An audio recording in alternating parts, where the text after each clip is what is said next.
circumcised, and clean. Came out clean. You know, they just come out and they need to clean him, right? He was born circumcised and clean, and with the umbilical cord cut already. Masrura يعني هنا the sufra, the umbilical cord, not masrura happy. So the umbilical cord cut already. And when you look at these weak narrations, stuff doesn't make sense. So what are they trying to say? No nutrition is coming to him. And what's the significance of coming out cut versus uncut? He came out to the cut, what's the problem? You know? That the shaitan was repelled. It was narrated that the shaitan was blocked or barred from accessing the heavens on the night of the birth of the Prophet, and he screamed in frustration, realizing that a world-changing event has occurred. Also very weak. There was a leader, or more accurately, one of the judges in Persia. His name was Al-Mubtan.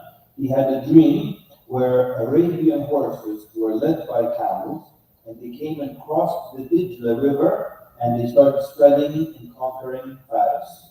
Also not authentic. This is one of the weirder ones for me, that they say that the Prophet, when he was born, he came out on all fours looking up. See, trying to honor him, make him look like he's not a regular child, but special.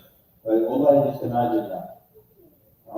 And if your son came out looking up on all fours, you'd be like, Salam alaikum. You're never going to see him. Leave everybody, leave everybody, leave the rule, like that the idols of the Quraysh fell, and they picked it up and fell again, and this happened in front of the four Khulafa, four that were on the religion of Ibrahim. They didn't commit the shirk. They were all gathered together, and this idol fell, and they picked it up 3 times and it fell down. So there is an argument that this did happen, but it was 4 to 5 years prior to the birth of the Prophet. So this means it did happen, but not related to the birth of the Prophet. So if you link it to the birth, then it's not authentic. But it happened before that. So these were like 10 different things that happened at the birth of the Prophet. None of them were authentic. Most of them were weak to very weak. So there are 2 only that are authentic. Only 2. And the first one is narrated by Hassan ibn Thabit. Hassan ibn Thabit was the poet of the Prophet. He was also a Medinian from the Ansar. He's from Medina. And he was 7 to 8 years older than the Prophet. So he says, and he narrates himself the incident that he witnessed. He said, Wallahi, inni la'ulam yaf'al. He says, Ibn Sab'i Sinin al-Thamani. He says, I was a young man in Medina, either 7 or 8 years old. 7 or 8 years old. So he's telling a story that he remembers from being 7 or 8 years old. He said, أعقل كل ناس. He says, I understand whatever I hear. Aware, smart, and cognizant of everything. Anything that I heard, I understand it immediately. إذ سمعت يهوديا يصرخ بأعلى صوت. So I heard a Jewish man who lived in Medina. I heard a Jewish man screaming out, yelling out at the top of his lungs, Ya ma'ashar Yahud. He's calling all Jews. All people, all Jewish people come. So he says, so they gathered to him. And one narration mentioned, this one that we're reading says, على قامة يثرب. A qamma is a little hill. So he was standing on this hill calling the Jews, and they gathered to him at the same hill. قالوا ويلك مالك. What is wrong with you? What's going on? He said, طلع الليلة نجم أحمد الذي ولد به. He says, tonight has appeared the star of Ahmad, by whose birth he will be born. So the Jews were waiting for a star to appear in the sky. And this star that they're waiting for around this time. That's why every night you go look, because they're waiting for a new star to show up in the sky. And that was the star of Ahmad, indicating that the new prophet was born. This was, notice, the son of the family, he said, 7 or 8 years old at the time, and he's 7 years old, older than most of them. So the star showed up around the time of the birth of the prophet. And this was one of the authentic narrations that we have. So I said, okay, let's make it interesting. Is this something the Jews of Medina were expecting, or is this something the Jews were expecting? They were expecting to see a star, and that star will indicate the birth of a new prophet. That's why we're looking up at the heavens. The first question, can there be a new star? The star is millions of years old. Can there be a new star? No. Some people are saying, look at that. Right. So interestingly, just if you don't, just listen to this. It's for your entertainment. Right? So in the book of Numbers in the Bible, the Old Testament book of Numbers, I can give you chapter 24, verse 17. It says, I see him now, but not now. I behold him, but not near. A star shall come out of Jacob, and a scepter shall rise out of Israel. Okay. What's it saying? It's basically, this was a non-Israelite, and he was hired to curse the Israelites. And instead, he blesses them, tells them that there's going to be a star, there's going to be a leader. So we have 3 different views. One view says that it's not really a star in the sky, it's symbolic of guidance, leadership, spiritual awakening. But then the other 2 opinions said that a ruler from Israel is going to come out, he will defeat Israel's enemies and restore righteousness. That's one. The other interpretation amongst them is that some believe that initially it referred to David, or possibly another great Jewish leader. Now, the Jews of Medina, what was their issue with the Prophet? That's it. They knew he was a genuine prophet. If you remember the story of Sophia and who married the Prophet later on, she said she was the favorite of her uncle and her father. They would see her, they would pick her up and greet her. She said one time they went somewhere. They came back, I ran to them, and they both walked past me. And I heard my uncle ask my father, Abu, is it him? Is it really him? Because they had just went to meet with the Prophet. So when they're coming back, I think it's him. Father, she said, Father, answer him. He said, yeah, it's him. He said, how do you know? He said, listen to his words. All the signs are in him. Like all the signs are in front of him. That's him. He said, what do you intend to do? He said, I intend to be his enemy for all eternity. So they recognize the Prophet as the genuine prophet. Their whole issue, and he said in other narrations that we thought he was going to come from us. So they're expecting someone to be the next prophet to be Jewish. So that's why this opinion says, or possibly the rise of another great Jewish leader. So they were waiting for the star, expecting a great Jewish leader. They saw the star, and when it wasn't a great Jewish leader, they said, no one, we're not following him. The other side is different. Since he's not from the Jews, we're not going to follow him. Anyways, I just thought it was interesting that even in today's Bible, there is something mentioning a star that's going to come up. Excuse me. There are other narrations supporting this and similar to this. There's another narration where a man heard a very similar phrase from the Jews. Narrated that the Jewish merchant of Mecca predicted that a significantly marked child named Ahmad, including certain physical signs, is going to emerge. And then later on in his life, he saw the Prophet in the street, and he saw him, and he fainted. Because it's like exactly what I'm expecting, and he fainted from that. Zayd ibn Thabit narrates, or he relates that the rabbis of the Banu Qurayza, Jewish tribe in Medina, they described the arrival of a red star, Ahmad, from the Hijra, or origin. And even though when they met the Prophet, he said, they rejected him out of envy. So they saw the star also, but they rejected him out of envy. So that's the first thing that did happen. It was authentic, that they did see the star. Um, and the answer is yes, new stars do show up in the sky. It doesn't mean they were just born. Like you can't just in 2 minutes or in half a day have a new star that's born. But what is a nova? A nova is a new star. And it's when basically when you have a binary system is when you have two planetary bodies, but they orbit the same area or location. And so if one of them doesn't have the planet, there's something called nova. I'm going to explain it in time. But basically, a nova, this is a new star. That's what it means. A supernova is a more complex situation where it explodes and becomes 10,000 times brighter. So after the explosion, it appears to us. It didn't just show up, but now because the explosion made it brighter, it suddenly appears. You understand? There was a famous supernova that was seen in the year 1054, 1054.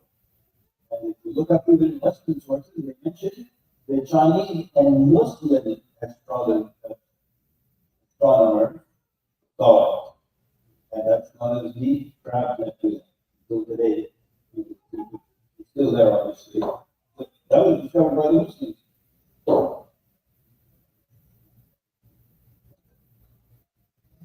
So yeah. And then there's something called a stellar flare. So it's not some old talk that they expect a new star in the sky. It's possible that it happens. All right. Right. So that was the first thing that was authentic. The second thing that was authentic is that the mother of the Prophet saw in a dream. This didn't happen. She saw in a dream that a light emerged from her body when she was pregnant. She saw in a dream that a light emerged from her body, and she said it illuminated the palaces of Busra, not only Basra. And Basra didn't exist. And Basra is in Iraq, and it was founded and built at the time of Umar. So anytime you hear, sometimes in English, you don't clearly put BU instead of BA. The hadith at the end of times will be a fire in Hijaz. So when we're doing the connection of camels in and Busra, or Busra, not Busra. So that's the one in Sham. So she mentions that a light will come and illuminate the palaces in Busra. That's what she saw in the dream. This is authentic as well. So these are the two authentic things that happened after the birth or before the birth of the Prophet. All the rest are just. And if you ever read any new one that we didn't mention today, just automatically categorize it as just know the three. Right. So the death of the parents of the Prophet, his father, Abdullah, the most widely accepted view is that he died before the birth of the Prophet, and he died while Aminah was pregnant with the Prophet. There's another opinion that he died 2 months before the birth of the Prophet. This is mentioned by the Bayhaqi. And basically, it's based on estimation of the duration of pregnancy. But the most popular one, the one we mentioned at the beginning, that he died before the birth of the Prophet. Then there's another narration, it's based on a weak narration, that he died after. Sometimes you see this in the books of Sirah. He died after the birth of the Prophet, but a few months after. But that is based on a weak narration. It's not supported by any of the scholars. So that's the death of his father. The death of his mother, Amina, she was the first opinion, the most accepted one, is that she died when the Prophet was 6 years old. So we're going to break down the first 6 years of the life of the Prophet today, inshallah. And he was 6 years old as they were returning back from a trip or a visit to Yathrib, to in Medina, where her family is from, where another opinion says 2 or 4, he was 2 or 4 years old, and it's based on weak narrations, and you barely see this mentioned at all. And then there is a very unlikely opinion that is challenged by most, that he was 8 years old. She died in Al-Aqwa. This is a village between Medina and Mecca. We visited. We were visiting the grave of her husband in Medina. Prophet was 6 years old. On the way back, they camped at Aqwa, and she got ill, and she died there. So the three on the journey, with the Prophet being 6 years old, his mother, and Ayman. Ayman, she remained alive until life, actually, she outlived the Prophet. Remember? She's the one who told, you remember her, right? She's the one who told Abu Bakr and Umar, after the day of the Prophet, how could you, where the dirt on top of the Prophet? You understand? Is that what she said? She was the one who was saying, no, sorry. Maybe she did. She was the one, she was crying, and they came to console her, and she said something amazing. She said, I'm not crying because of the death of the Prophet. She said, I'm crying because the revelation is to come from Allah, the heavens, guidance is not going to come. It will never come back. No. That's why. Amazing people. So she's the one narrating this incident. It was during this trip, and then that she was buried on the way back, why and so on. So there must be a wisdom why Allah chose that the final messengers from Allah will be born as an orphan. As you know, Islamically, the orphan is the one who loses his father before maturing. Father. That's it. Do I need to explain? Good. Good. Right. So then Allah made his choice that this prophet would be raised an orphan. There must be wisdom here. So we're going to look at a number. One is that the lesson we're getting is that Allah is emphasizing that his upbringing was from Allah. You can't attribute to a man, to his father, to anyone. It was Allah subhanahu wa ta'ala. And Allah subhanahu wa ta'ala took care of him. And Allah will said that in the Quran. And then they did it right? Did he not find you in the orphan and gave you shelter? Who gave you shelter? Allah is it. So we're not attributing it to any human being. We're saying Allah subhanahu wa ta'ala took care of the Prophet throughout his childhood, every step of the way. And so the protection, the guidance, the nurturing all came from Allah. So that's the first thing. The second thing is it's teaching him being raised in orphan. Because remember, his grandfather was the leader. He was the leader of Mecca. Remember? And when we did the story last week, he's the one who went to speak to Abraham. So he was the leader. But he's not going to grow up the son of the leader. Grandson, he will experience loss and poverty firsthand. That will make him a leader who understands suffering.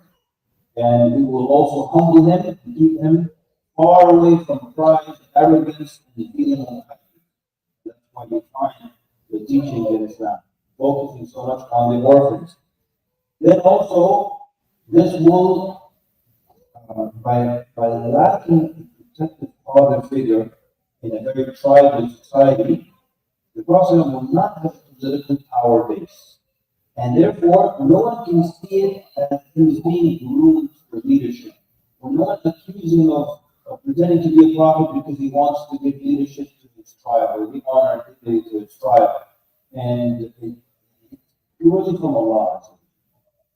You can't make that accusation.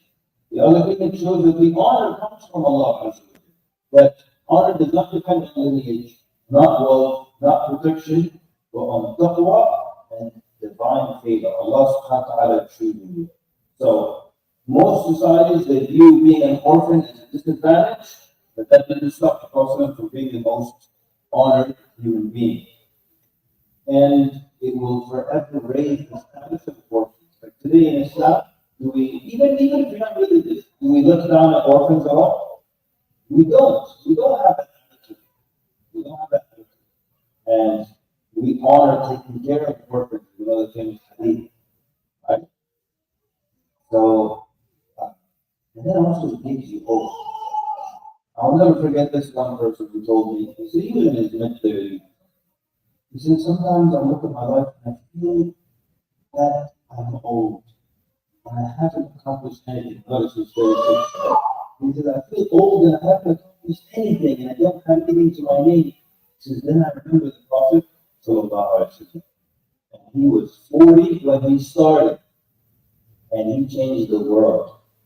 He changed the world in 23 years, not like from 40 to 100. In 23 years, he changed the world. It gives me hope that nothing is too late. You can start whenever. One. The other thing is, when we were teaching this to our youth, we were saying, we were describing the size of the house of the Prophet. And basically, it's a room, it's not a house, it's just a room. And some of us might have a walk-in closet in our homes right now, bigger than that one, or just as big. And from that little room, change the world. Change the world from that little room. And he told me that's not inspiring. And it's very indicative of divine assistance, divine guidance. Orphan, started at 40, not much there, but still changed the entire world, and in a short number of years. Then the last point I have is my favorite point. I have this habit of when I meet someone knowledgeable, I always ask them to give me something I can't find in any book. Some contemplation that might guide me to something that I won't find in any book. Something only you could give me. So we were at Hajj, and I noticed the person was quite knowledgeable. So give me something you haven't read in any book, and I can't find it in any book. So he mentioned a part of the I really love this one. He said, in the wisdoms of Allah in choosing to make his final messenger a prophet. It's something really beautiful. He said, Allah wanted his entire life, like his prophet, his entire life to be an open book and nothing hidden from childhood. How so? So I'll give you an example, there's a little craft here. But if you have a child and your child, if a couple has a child and the child, what's their bet? What's the bet? The parents will conceal that flaw. True? I mean, their children are running around the children who want that bet. If the parents don't come and announce that to everybody, they conceal the flaw of their child. But the orphan, his life is open to everyone, and nothing is concealed from the beginning. So Allah chose this for his prophet, and one of the wisdoms is that everything about his life from the beginning will be out in the open. There's no parents to conceal his shortcomings and flaws, so it's an open book from the beginning. And I've never read that point in any book ever before. I really appreciate that. That's what for me, it's my favorite part. So everything was known about him from the beginning. So, all right, from here we move on to the story of Halima. Halima bint Abi Dubayy. Halima bint Abi Dubayy. How much time do we have? 1 minute? We're going to finish early today. Right. So this is the story of the Prophet and the Meccans. They have this habit or this custom of sending their children and their firstborn to be raised in the desert.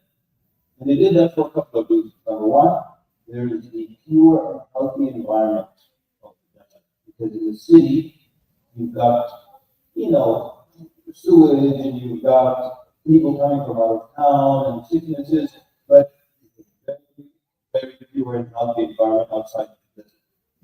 So while they're young, they don't get ill in the city, they send them out with foster mothers out in the desert. And so they'll be away from the diseases and plague of the city, and also so they can start to get used to the rough life.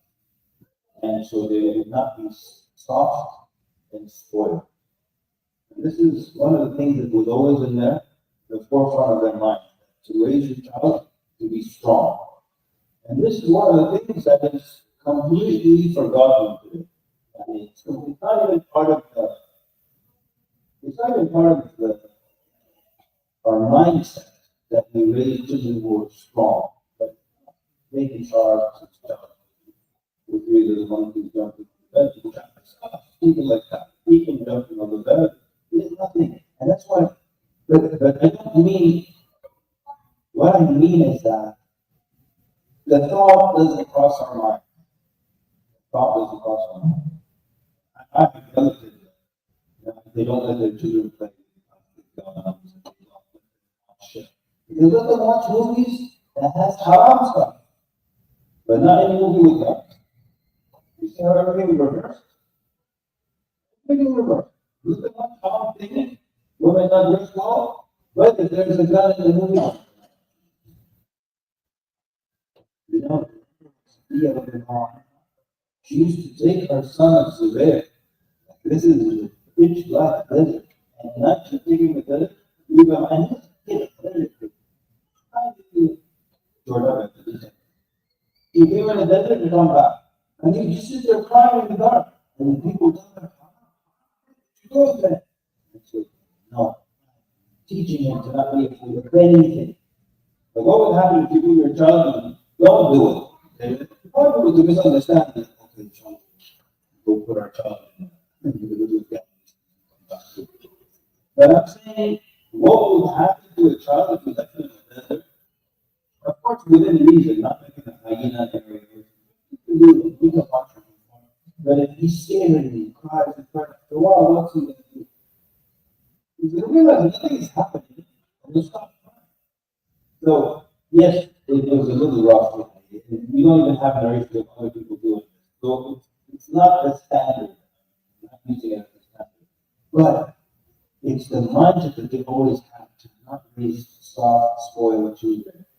Teach them responsibility, teach them life. Life in the desert is a difficult life. So we want you to be prepared for it. And the point is, what's the result of that? Nobody was like that. In one of the battles, he cut through, fighting two swords, cut through the Roman army of 240,000, 250,000. He cut through to the other side. And then he had to come join the Muslims again, so he cut through it again. The result. Anyway. Yeah, and of course, these are the people that are going to take Islam to the world. Actually, they make me fuss out of the people. These people can't spread Islam anyway. And, so we wanted them to get it used to the rough life, not become spoiled or soft. And then also for the pure language of the people of the nomadic people of the desert, they spoke a more pure, unadulterated Arabic language. We wanted the children to learn that language. So Halima bintu Abi Du'ayb. Now why do you think bintu Abi Du'ayb? She's famous, you know, as Halima. Halima means Sa'di, right? So Halima bintu Abi Du'ayb, she was from Bani Sa'di, but Bani Sa'di. So when you're from Bani Sa'di, you're a woman Sa'diya. So her name is Halima, and we refer to her by her tribe. Halima the Sa'di from Bani Sa'di. You understand? Just like when you say Dosi, who's from Dos, or Asadi from Bani Asad, and so on and so forth. And in many other areas, the kind intended budget is known as a Badri, right? If it's a woman, Badriya, right? Anyways, so that's why. So if you hear Halima Sa'diya, you're referring to her tribe. And if you hear Halima bintu Abi Du'ayb, you rarely hear that one.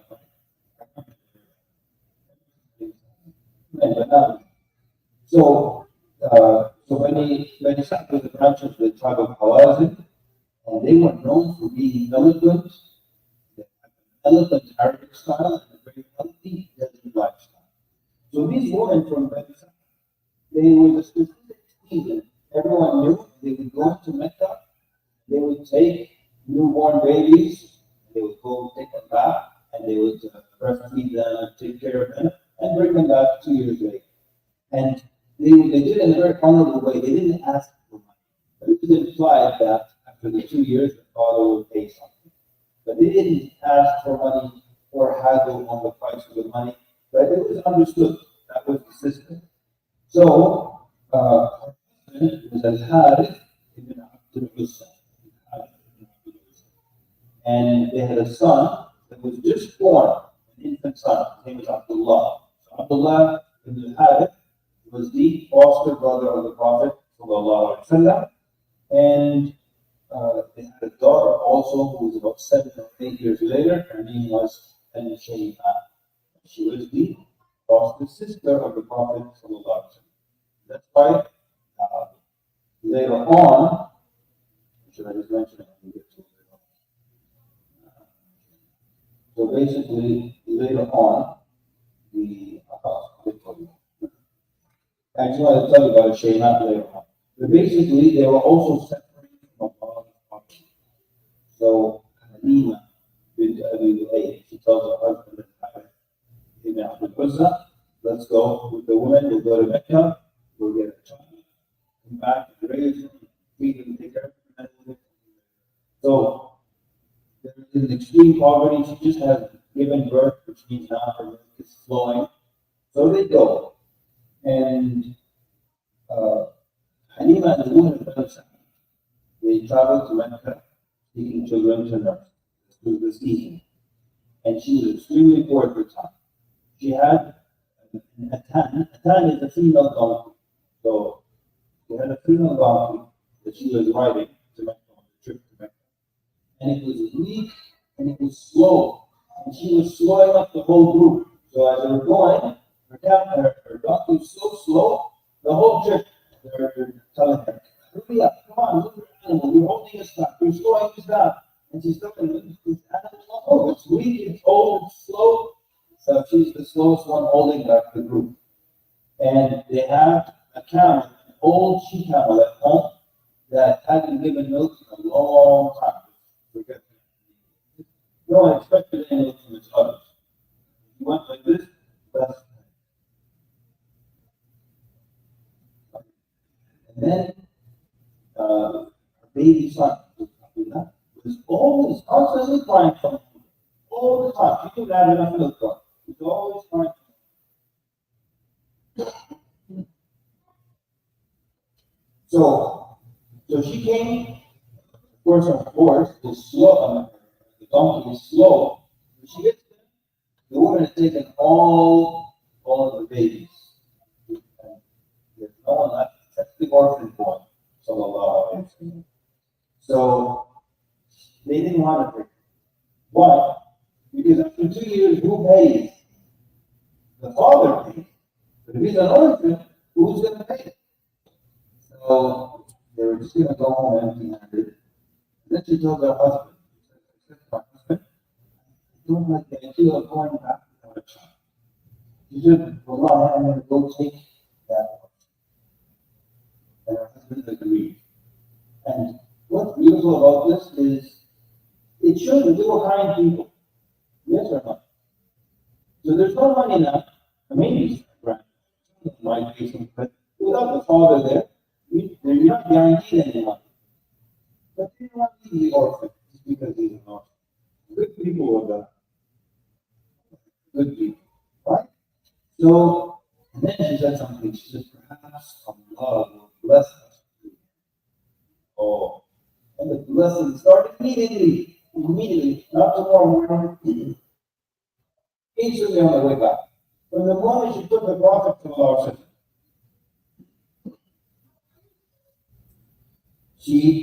her horse, her donkey, suddenly, on the way, she was delaying everyone, she was holding everyone back, she was way behind. Suddenly, this thing has power and energy, and it can't slow down. Now, it's the reverse. She's way ahead of everybody. And the rest of the group, "Ya Khalifa, slow down. What's got into your donkey?" Immediately things start changing. They get home, and the old she camel, that used to give dust only, now it's still here. So they melted instantly, and that night they all slept with their bellies full. Everyone, husband, her daughter, they all slept with their bellies full, so they drank milk to their full, and to their filling. And then her goats started becoming next day, in the next coming days, her goats would get really fat. They're full, all the goats, everyone there. But the goats are skinny, all of them skinny. Her goats fat. And the others too. And people would assign shepherds to look after the herd, the goats for grazing and everything. So people would tell their shepherds, "Listen, raise our goats with the kindness goat. Look how fat they are. Where are they going to take my goats?" And the shepherd would say, "Don't do that. But they will get fat. Just her goats get fat." And they're filled with milk. And so blessings filled her home, filled the animals, filled the land. She later on says, "We never saw blessings like those days while he was with us. Never seen blessings like that." Sallallahu Alaihi Wasallam. So the Prophet is raised in the desert. The Prophet lived with Halima's family in the desert for 2 years. That's the duration of 2 years. So her children became his milk siblings, Abdullah, his foster brother, Shayma, her daughter, who would also help take care of her. She was 7 or 8 years older. And the Prophet, by the time he was 2 years old, he was strong and he spoke very early. At 2 years old, he spoke very eloquently and very well for a 2-year-old. The Prophet was always eloquent. There was a point later on in his life, Abu Bakr was amazed at the eloquence of the Prophet. So he pondered him, so eloquent. So the Prophet said, "And why wouldn't I be? I'm from Quraysh, and I grew up with Bani Sa'd, who are known for their eloquence, known for their good, clear Arabic language." So the custom was in 2 years you return the children, and she comes back with all the women to return the child after the family, but she doesn't come with the intention of returning. She comes back with the intention of convincing Amina to let her keep the boy with her for another period of time. So he starts to give her explanations and arguments as to why she needs to keep the boy longer, and then Amina, the mother of the Prophet ﷺ, agreed. So she goes back again with the Prophet ﷺ. Until what the event that happened that made her change everything was the incident of the splitting. Notice, just a solid. Solid, just splitting the opening. Prophet ﷺ was about 4 years old when it occurred. And it's narrated by Anas where there are other narrations as well. We're going to read this one. Anas says, "Ataahu Jibreel wa huwa yal'abu ma'a al-jinn." So Jibreel came to him while he was playing with the children. فَأَخَذَهُ فَصَرَعَهُ. So he took him and then what? صَرَعَهُ يعني he rested him down to the ground. Right? And as you hear the description, let me know if I have to stop. As you hear the description, you see that the Prophet now he's about 4 years old, but he was brave. Because Sara'ahu means he wrestled him, which means the young boy struggled. Right? He didn't just submit and lay down, but Sara'ahu struggled him down to the ground. So he opened his heart or chest. So he took a tiny morsel or a piece of flesh like this from the heart. Opened the heart and took this piece out.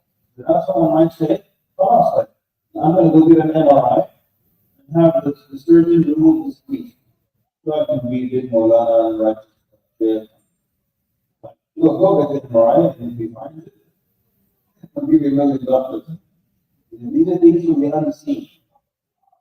So if the heart doctor goes, "Oh, I've studied the heart, we don't have that, there's no such thing." Now you have to get the point, right? But why am I saying that? It's so obvious. because they're people who like to challenge the unseen, and I'm going to get to them. So he says, فقال, and Jibreel said, هذا حق الشيطان منك. So basically, this is whatever influence or effect the shaitan would have had over you, here it is. You got rid of it. Meaning shaitan not going to have, because the shaitan will have influence, and he will have access to you and your thoughts, and he whispers to you, right? And he's saying he's not going to have any effect on you. Also, he said that in verse 3. Everyone has a money that's shaitan that's with you the whole time. And your buddy will never become Muslim, so don't try to give him that water. Sit alone in the dark room. You have to come to with me. So, I'm just looking at you, Jim. Okay? So, he says, هذا الشيطان ثم غسله في قسط من ذهب بماء زمزم.